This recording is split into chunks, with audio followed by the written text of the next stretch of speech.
magplano ng lupa at tataniman ko po ito ng kamote.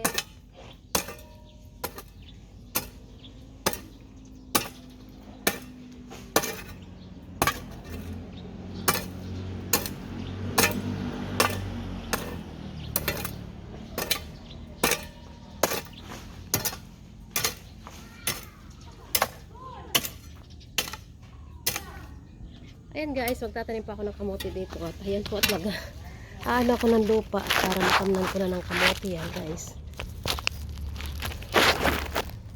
Yan.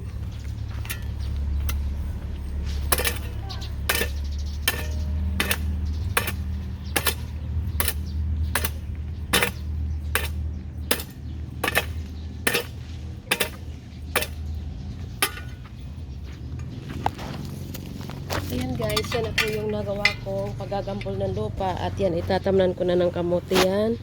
Baka bukas na po yan, tatamnan ng kamote. And guys, thank you for watching.